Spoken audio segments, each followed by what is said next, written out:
Hi, I am the cube. I'm made of 26 cubelets.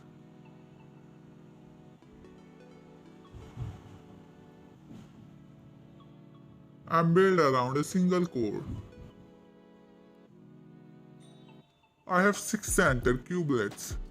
One center cubelet for each of my 6 spaces.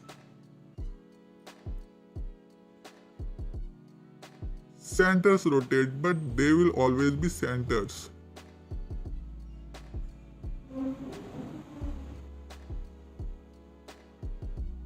I have 12 edge cubelets.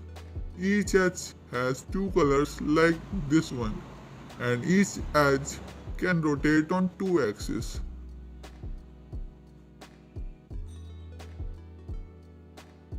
Finally, I have 8 corner cubelets. Each corner has 3 colors. Corners rotate but on 3 axes.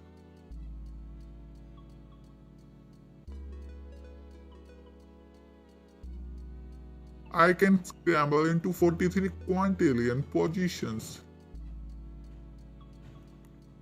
That's 43 followed by 18 zeros. That's more than the number of websites on the internet. But I can be solved in just 20 moves. Seriously.